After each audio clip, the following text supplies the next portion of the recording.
Welcome to वैद्या education. आप लोगों ने थंबनेल देखा ना, not able to concentrate on studies during lockdown.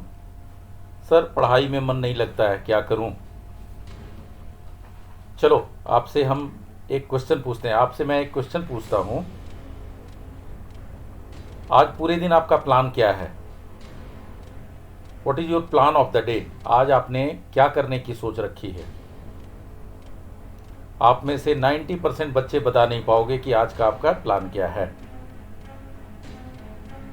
कुछ कहोगे कि थोड़ी देर टीवी देखेंगे सर, थोड़ी देर पढ़ेंगे, थोड़ी देर गेम खेलेंगे। इसका मतलब आपके पास में आज पूरे दिन का कोई प्लान नहीं है ना? या हो सकता है मन में ये आए कि अच्छा ठीक है मैं पढ़ने बैठूंगा, लेकिन पढ़ने बैठने समय में उसी समय याद आ जाएगा कि अरे मेरा वो गेम आधा बचा हुआ था, अभी मैं उसको थोड़ी देर पूरा कर लेता हूँ, फिर करूँगा पढ़ाई। फिर थोड़ी देर के बाद में आपके किसी फ्रेंड का फ़ोन आ जाता है, आप उससे घंटों बातें करते हो, और इस तरह से फिर थोड़ी देर के बाद में लंच का टाइम हो जाता है और पूरा दिन आप इसी तरह से गुजार देते हो।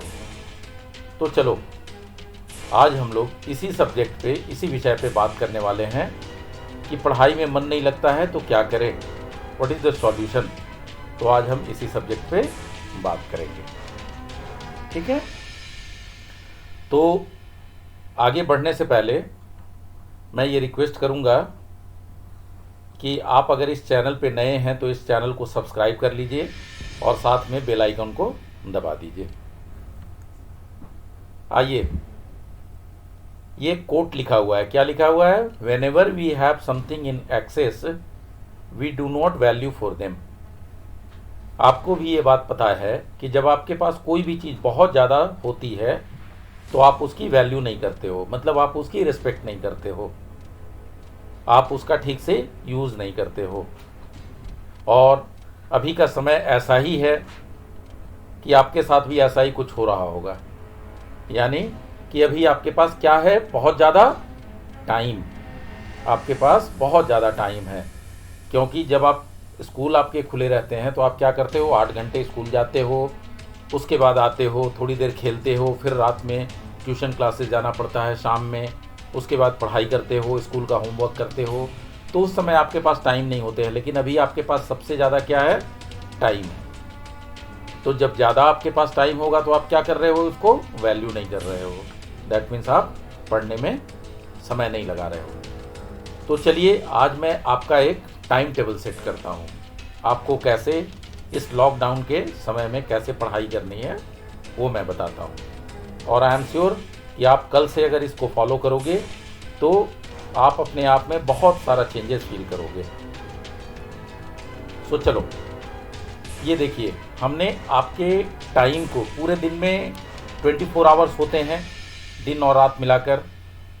तो मैं इस दिन और रात जो 24 आवर्स है उनको 3 भागों में बांट देता हूँ, जो कि तीनों आपके लिए बहुत इंपॉर्टेंट चीज़ें हैं। पहला क्या? स्लीपिंग, दूसरा प्लेइंग और तीसरा स्टडी। मैंने इसको तीनों को आपके 8 आवर्स के स्लॉट्स में बांट दिया है। 8 आवर्स आपको अच्छी स्लीप लेनी है, नींद लेनी है। दूसरा, मैंने आपको 8 आवर्स का प्लेइंग टाइम भी दिया है। आप पूरे 24 घंटे में 8 आवर्स प्ले भी कर सकते हो। और जो 8 आवर्स आप स्कूल जाते थे, मैंने अभी सिर्फ आपको वही 8 आवर्स का टाइम दिया है, स्टडी टाइम।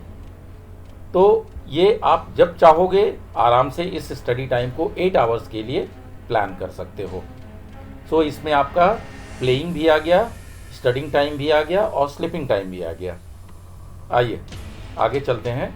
अब ये स्टडिंग टाइम जो है, वो स्टडिंग टाइम को यूटिलाइज़ कैसे करना है? तो यूटिलाइज़ करने के लिए क्या करना है? जब सबसे पहले आप मॉर्निंग में उठते हो, जगते हो, सोकर जगते हो, तो आपको अपने लिए पहला क्या करना है? एक गोल सेट करना है, setting up of A small goal. आप अपने लिए एक छोटा सा गोल सेट करोगे कि ओके आज मुझे मैथ्स के एक चैप्टर का या एक लेसन का इतने क्वेश्चन करने हैं। सपोज साइंस के मुझे एक लेसन की तैयारी करनी है, आपको क्वेश्चन आंसर करने हैं, आपको इंग्लिश के कुछ क्वेश्चन आंसर याद करने हैं, इंग्लिश की कुछ वोकैबुलरी याद करनी है, तो आप एक छोटा सा गोल पूरे दिन भर के लिए एक सेट करो और पूरा दिन आप उस गोल को अचीव करने में लगा दो एज पर योर प्लान। आपने 8 आवर्स का प्लान जो बनाया है, आप उस 8 आवर्स के प्लान के हिसाब से आप पूरा दिन उस गोल को अचीव करने में लगा दो। और दूसरी बात, जब आपने वो गोल अचीव कर लिया, है तो you give reward your self. आप अपने आप को एक रिवार्ड दो। आप जब गोल सेट कर रहे हो उसी समय आप अपने आप को बताओ कि अगर मैं गोल अचीव कर लूँगा तो मैं अपने आप को रिवार्ड करूँगा।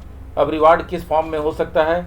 ठीक है, मैं उसके बाद में गेम खेलूँगा, या मैं मम्मी को आज बोलूँगा ये बनाने के लिए, वो बनाने के लिए। ऐसे आप अपने आप को रिवार्ड दे सकते हो।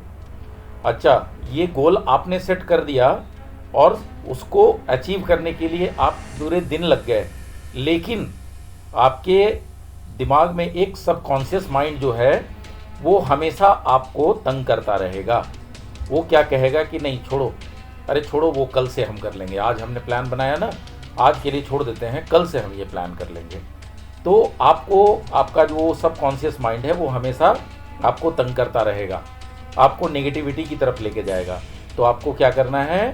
अपना विल पावर बढ़ाना है कि नहीं, उस नेगेटिविटी से आपको फाइट करना है।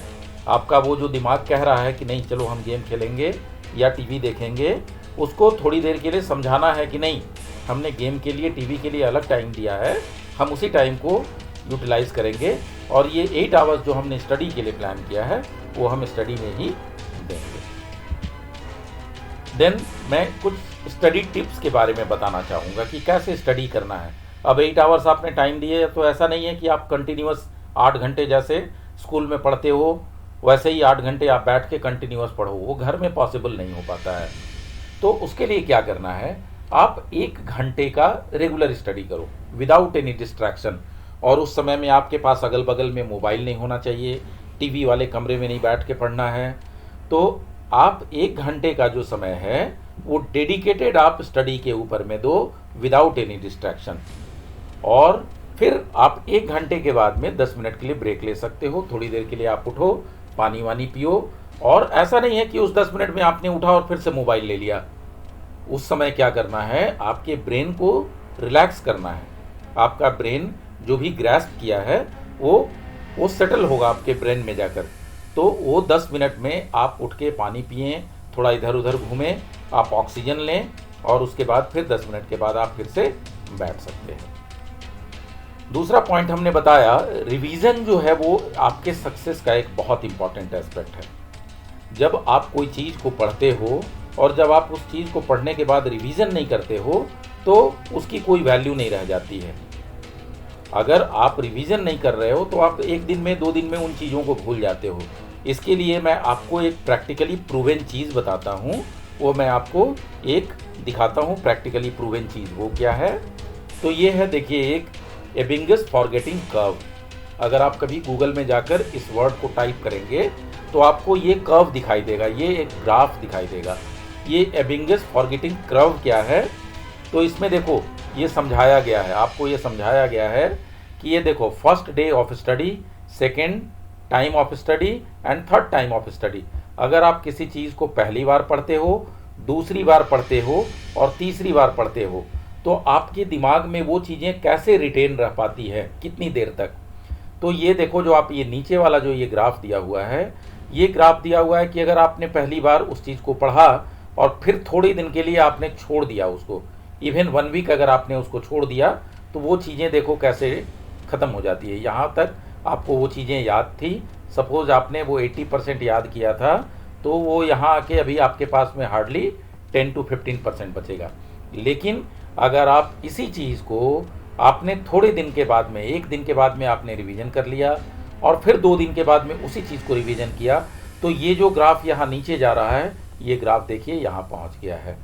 दैट मीन्स आपका रिटेंशन पावर यहाँ हो जाएगा। तो आप इस चीज़ को समझ सकते हो कि रिवीजन का कितना इम्पॉर्टेंस है आपके स्टडीज़ में। आप अगर आगे आगे पढ़ते जा रहे हो और आप अगर उसको रिवाइज नहीं करोगे तो उस स्टडी का कोई फ़ायदा नहीं है। तो आप ये हमेशा ध्यान रखो, और जब आप अपना गोल सेट कर रहे हो, जब आप पढ़ाई करने का प्लान कर रहे हो, तो उसमें आपको इस एबिंगस फॉरगेटिंग कर्व को ध्यान में रखना है। ठीक है, आगे चलते हैं। कुछ चीज़ें मैं यहाँ आपसे टिप शेयर कर रहा हूँ। ये क्या है? एक मेयर एक्सपोजर इफेक्ट। अब ये मेयर एक्सपोजर इफेक्ट क्या है? आप लोगों ने टीवी पे देखा है ना, मैगी का ऐड। मैगी क्या होता है? बार बार मैगी मैगी मैगी मैगी का ऐड दिखाते रहता है, तो आप उसको क्या समझते हो? वो एक मैगी है। बट मैगी कोई खाने की चीज़ नहीं है। मैगी एक क्या है? नूडल है। उस तरह के नूडल और भी कई सारी कंपनीज बनाती है, लेकिन अगर आप दुकान में जाते हो तो आप क्या कहते हो कि मुझे मैगी दे दीजिए। दैट मीन्स मैगी आपके दिमाग में इस तरह से छा गया है कि वो आप निकल नहीं पा रहा है। उस चीज़ का नाम नूडल है, लेकिन आप उसको मैगी के नाम से जानते हो। उसी तरह मैं ज़ेरॉक्स पेपर की बात करता हूँ। जैसे आप कभी भी मार्केट में जाते हो तो आप क्या कहते हो कि ये ज़ेरॉक्स कर दीजिए।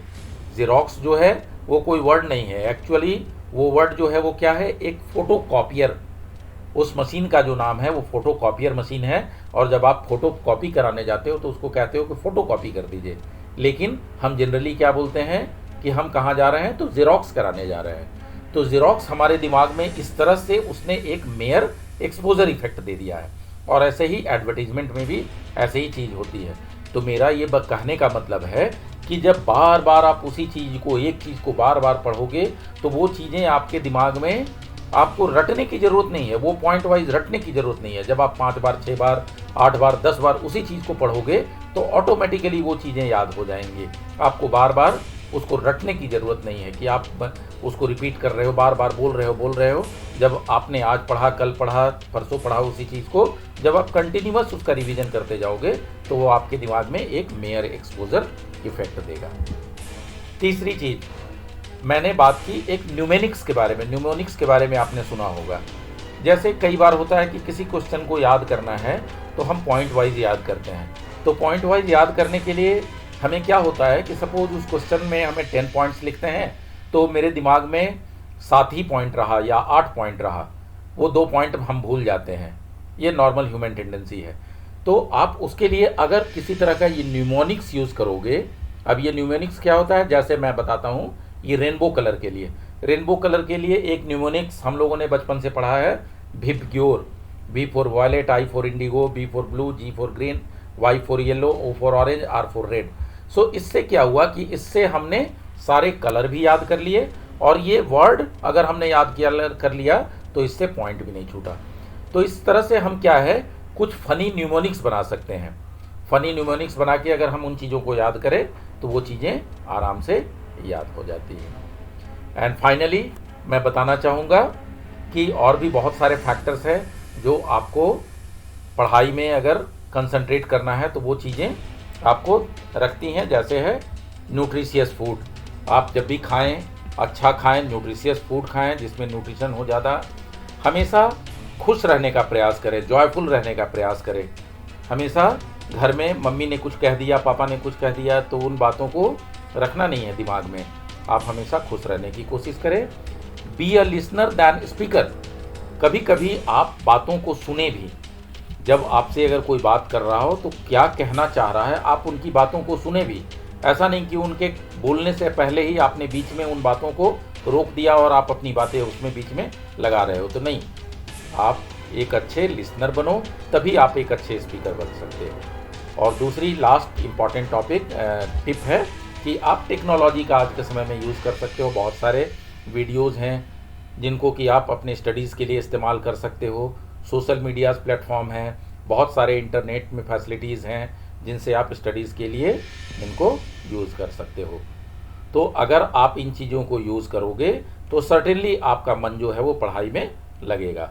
तो मैं बहुत ही ज़्यादा आशान्वित हूँ कि कल से आप लोग जो है वो इस चीज़ को फॉलो करोगे, और आप मुझे कल कमेंट बॉक्स में कंफर्म करके बताना कि आप लोगों ने कितना इसको एक्सेप्ट किया। Thank you so much. Have a nice day.